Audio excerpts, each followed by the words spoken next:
সকাল আমার প্রিয় বন্ধুরা। কোচবিহার জেলার ছোট্ট একটা গ্রাম থেকে আমি কৃষ্ণা আমার ব্লগ চ্যানেলে তোমাদেরকে অনেক অনেক স্বাগত আর আমার অনেক অনেক ভালোবাসা। তোমরা যে যেখান থেকে আমার ভিডিওটা দেখছো বন্ধুরা, আশা করছি প্রত্যেককেই ভালো আছো, সুস্থ আছো। আমরাও ভালো আছি।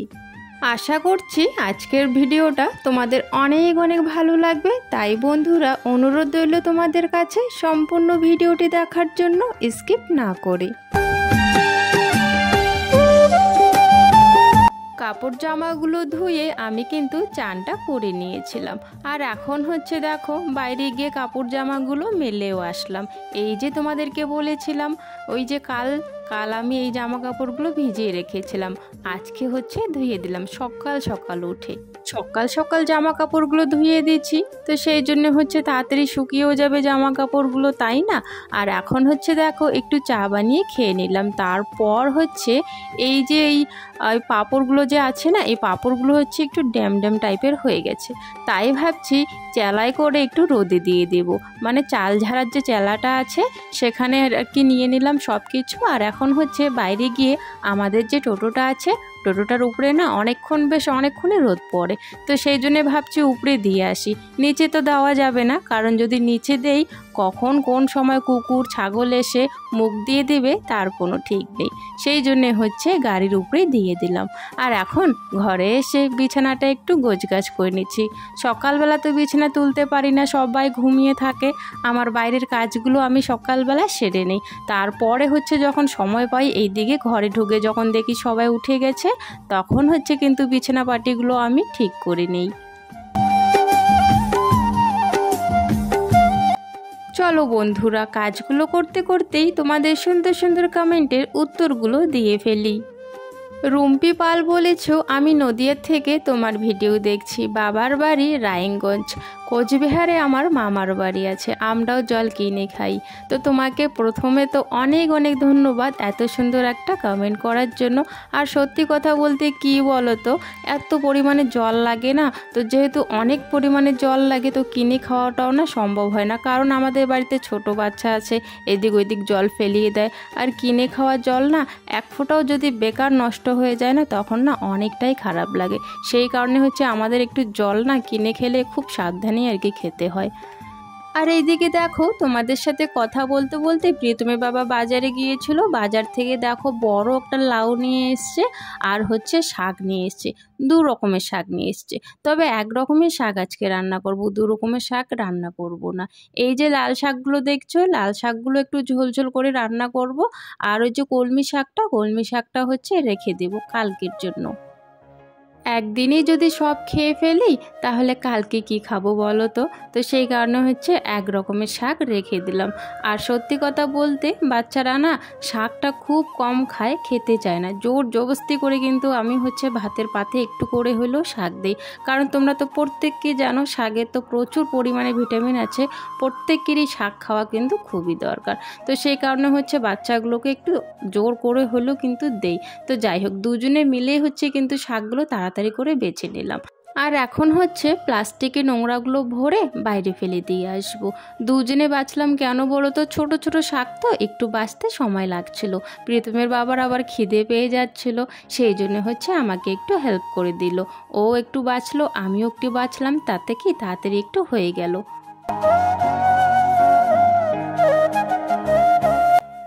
ঘুরতে যাওয়ার আগে কিছু না গাছের ডাল কাটা হয়েছিল, ডালগুলো তখন তো ভিজে ছিল, আর কিছু আবার কিনে নেওয়া হয়েছিল, তো সেগুলো না বাইরে আছে।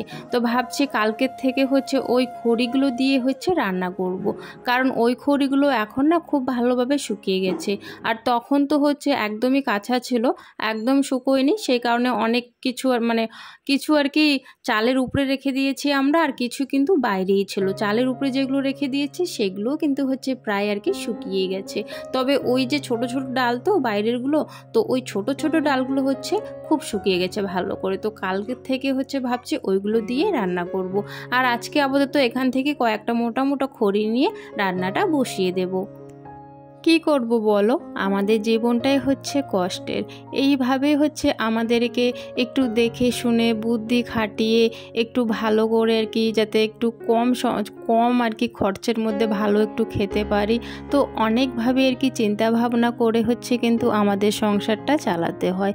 যেহেতু অভাবের সংসার, বুঝতেই পারছো, তো সেহেতু আমাদেরকে একটু বুঝে শুনে কিন্তু খরচটাও করতে হয়। তো যাই হোক, এদিকে হচ্ছে দেখো ভাতটা বসিয়ে দিলাম। ভাতটা হয়ে গেলে হচ্ছে শাকটাও কিন্তু রান্না করে নেব।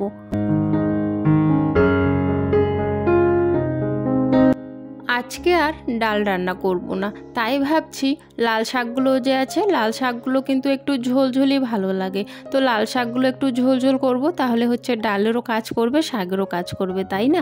তো লাল শাকটা ঝোলঝোল করব। আর হচ্ছে তোমার ওই যে কড়াইয়ের মধ্যে বসিয়ে দিয়েছি সব রকমের একটু তরকারি আর কি কেটে নিয়েছি, মানে এখানে কোয়াশ, আলু আর ওই যে লম্বা লম্বাগুলো কি চিচিঙ্গা নাকি, চিচিঙ্গাও না, ওই ঝিঙ্গের মতো অনেকটা। তো যাই হোক, ওইসব দিয়ে হচ্ছে একটা মাখা মাখা তরকারি করে নিচ্ছি। তো এগুলো দিয়ে হচ্ছে আজকের খাওয়া দাওয়া দুপুরের।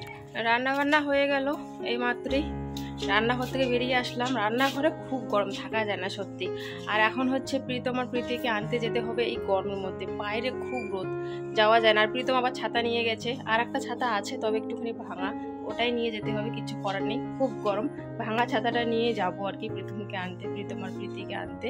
তো এখন বাজে হচ্ছে 1টা, আমি যাব হচ্ছে 2:30টার দিকে। আর এখন একটু প্রীতম বাবা বাইরে আছে, আসলে পরে চান করবে, খেতে দেবো, খাওয়া দাওয়া করে তারপরে হচ্ছে আনতে যাবো। আগে হচ্ছে ফ্যানটাই চালিয়ে দিয়ে, খুব গরম লাগছে। আর এদিকে হচ্ছে কিছু জামা কাপড় উঠোনে ছিল, উঠোন থেকে নিয়ে আসলাম, ভাঁজ করে রাখবো এখনই। আর ফ্যানটা চালিয়ে দিলাম, একটু ফ্যানের তলায় একটু আগে বসি। আর বাইরে কিন্তু অনেক কাপড় জামা আছে, সেগুলো আনবো প্রীতমের স্কুলে। আর ওইদিকে আকাশটার অবস্থা দেখো, কি অবস্থা হয়ে গেছে, কালো হয়ে গেছে। মিনিটের মধ্যে এটা আসবে মানে বৃষ্টি আসবে। দেখ কেমন কালো হয়ে গেছে সাইডটা।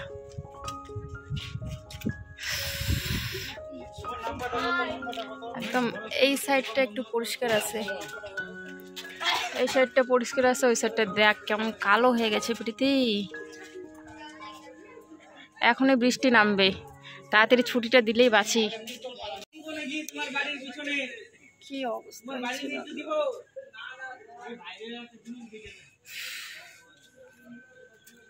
খুবই অবস্থা খারাপ। এসে শুধু হচ্ছে সাইডে একটু দোকানগুলো সাইডে বসে পড়েছি, বসতে বসতে উপরটা এত পরিমাণে কালো হয়ে আসছিল না, কি বলবো। আর দেখে ভাবছিলাম যে কখন যে ছুটি দিবে আর কখন আমরা বেরোবো এখান থেকে। আকাশটার অবস্থা এমন হইলো কে, বাড়ি যেতে পাবো তো? কি নিলি? বাড়ি যেতে পাবো তো? প্রীতি, রানী, বাড়িতে যাইতে পাবো? ছুটি দিতেছে না, এখন ছুটিটা দিলে তাড়াতাড়ি ভালো হয়, বাড়িতে যাই।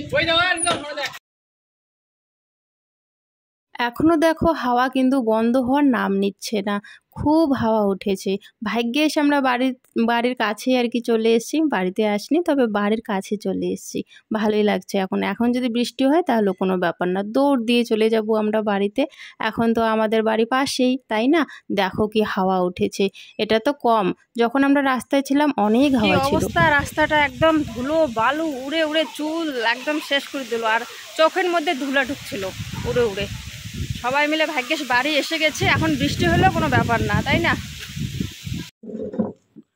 এই যে রাতের খাওয়া শুরু হয়ে গেছে, পাঁপড় ভাজা করে নিয়ে আসলাম। আর ওই দিনের বেলা যে রান্না করেছিলাম তরকারি একটু আছেই, লাল শাক আর কি, লাল শাকের ঝোল। আর এখানে হচ্ছে পাঁপড় ভাজা করে নিয়ে আসলাম, রাতের আর কি খাওয়া শুরু হয়ে গেছে। শাক খা, তা খা, ওগুলো সব শাক যেগুলো দিচ্ছে ওগুলো খা, আরো দেবো। সবজি তো খাইতে চাইস না, এগুলো একটু তরকারি দিলাম ওকে, তরকারিটা তুললে দিয়ে দিল, খাবে না। তরকারির সাথে মাইখিয়া খা, তাহলে ভালো লাগবে, প্রীতম ভালো লাগবে। পাঁপড় খাইলে কি আওয়াজ হয়? পাঁপড় খাইলে আওয়াজ তো হবেই না। সকালবেলা যে জামা কাপড়গুলো ধুয়ে দিয়েছিলাম তারের থেকে এনে বিছানায় ওইভাবে রেখে দিয়েছিলাম। এখন খাওয়া দাওয়ার পর জামা কাপড়গুলো জায়গা মতো ভালো করে গুছিয়ে রাখবো, কারণ সারাদিনে তো টুকিটাকি এদিক ওইদিকে কাজ থাকে, তো সেই জন্যে জামা কাপড়গুলো গোছানোর সেরকম সময় পাই না। রাতের সময়টা একদম ফাঁকা থাকি, মানে ওই সন্ধ্যার পর থেকে আর কি, খাওয়া দাওয়ার পর থেকেও, খাওয়া দাওয়া তো তাড়াতাড়ি হয়ে যায় আমাদের 8টা সাড়ে 8টার মধ্যে, তখন থেকে কিন্তু ফাঁকাই থাকি। তো সেই কারণে এখন যেহেতু ফাঁকা আছি, তো আমি ভাবছি আর কি বসে বসে এখন জামা কাপড়গুলো ভালো করে গুছিয়ে নেই। আর বন্ধুরা, তোমরা যারা এতক্ষণ ধরে আমার ভিডিওটা দেখছিলে, তোমাদেরকে অনেক অনেক ধন্যবাদ আমার তরফ থেকে, অনেক অনেক ভালোবাসা আমার তরফ থেকে। এইভাবেই ভালোবাসা দিতে থাকো, পাশে থেকো, এটাই চাইবো। তো যাই হোক বন্ধুরা, রাত তো হয়ে গেছে, ভিডিওটা তাহলে আর বেশি লম্বা করছি না। আজকের ভিডিওটা তাহলে এখানে শেষ করে দিচ্ছি। দেখা হচ্ছে তোমাদের সাথে আগামীকাল নতুন দিনে নতুন একটা খুব সুন্দর ভিডিওর সাথে। সবাই ভালো থেকো, সুস্থ থেকো।